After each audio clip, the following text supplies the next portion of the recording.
January 2024, I decided to go all in digital marketing and business. Naisip ko lang na gusto kong bumalik dito sa industry na ito after being inactive for about 5 years already. And then, 90 days later, so far guys, ito po yung kinita ko sa pagbebenta ng digital products.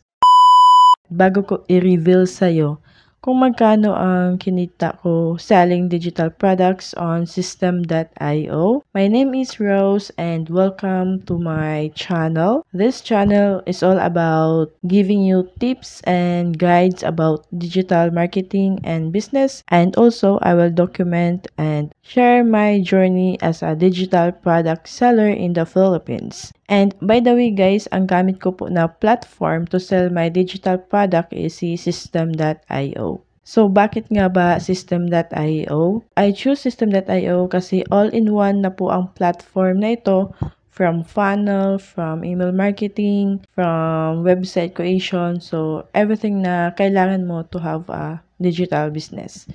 So, ngayon, I will share with you my screen at doon tayo sa dashboard ng aking System.io.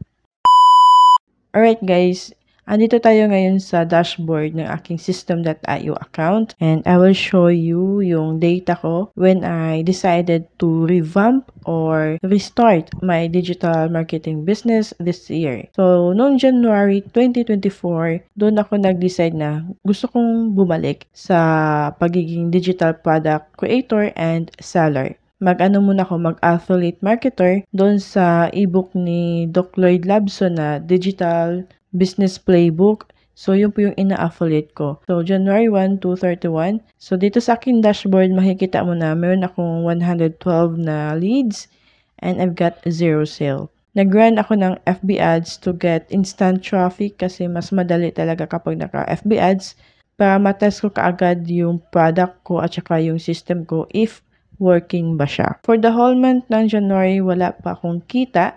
As you can see here, nag-start po talaga ako sa 0. Gumastos ako sa Facebook ads and then I've got 0 sa ROI, as in that month is I am more on trying things out again, relearning about digital business and marketing, testing new strategies, looking for products to promote. So, ayun yung ginawa ko for that month. Next is for the month of February. So, punta tayo dito sa February 1 hanggang 29 and apply. Alright, as you can see here, this is my first 750 pesos na benta kay System.io. So, no February is that nag-launch ako ng aking System.io Affiliate Marketing Challenge. So, that is 5 days challenge where I teach about affiliate marketing. And on that challenge, merong 3 katao ang nag-avail doon sa recording ng video challenge na yon. So, binenta ko kasi yung recordings ng tig 250. So, that's why nagkaroon ako ng 750 na sales. Diba? Ang saya. Tapos, on that month din ng February is that nagkaroon ako ng sales dun sa pinopromote ko na ebook kay Doc Lloyd. So, I've got 3 referrals or 3 affiliate commissions na worth 500 each. Kahit na wala akong kita noong January, is kumita naman ako dito sa February sa aking affiliate marketing na business, promoting an ebook. And also, I've got sales in my mini course or dun sa recording ng aking challenge. So, ito po yung aking digital business sales tracker. Napaka-simple lang siya guys. Kasi gusto ko lang i-track yung digital business ko. Because nung nag-start ako is hindi ko to ginawa, which is isa sa mga pinagsisihan ko kung bakit hindi ako gumawa ng tracking or record or data about my digital business journey. This time, I really had to create a tracker kahit simple lang. And also, I want to document everything that I do for my business, and I want to share it with you guys para magkaroon lang po talaga ng transparency. And for those who wants to start in digital marketing business, you will learn from my mistakes and also magkaroon kayo ng parang overview ba kung ano yung buhay, kung ano yung mga ginagawa as a digital product seller. So this is not a tips, I'm just sharing my experience. As you can see here sa month ng January, as in 0 talaga. For the month of February, ito po siya guys. So a total of, nagkaroon ako ng 1,700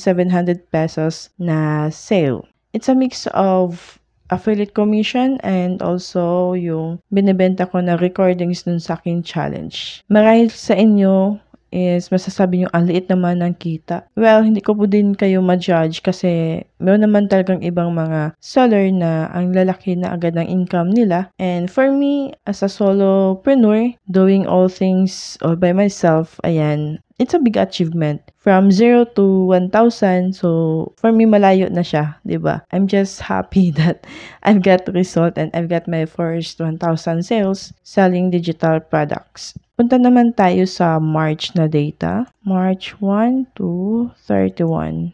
And then sa March is nagkaroon ako ng sales na 998. Ang ginawa ko naman po dito guys is that noong Feb 16 yata yun, bumili ako ng isang master resale rights na ebook or guide, which is yung Faceless Digital Marketing Guide. So, binili ko siya ng worth 500 and then minomodify ko siya and then ginawan ko siya ng sales page, ginawan ko ng automation, pinopromote ko siya organically, and yun po yung parang first ebook na product ko this year. So, I'm promoting the Faceless Digital Marketing Guide. And then, on that promotion, I've got sales na 4. So, 2 kasi yung nag-direct kay System.io and then 2 din yung nag-payment directly sa aking GCash na account. So, yun po ang second product ko this year. And as you can see here dito sa data ko sa March, ayan, meron pa akong pahabol na affiliate commission from Doc Lloyd. And then, ayan, ito, nakabenta ako ng Faceless Digital Marketing Guide, 4 po yan. So, overall na kita ko for that month is nasa 2,496.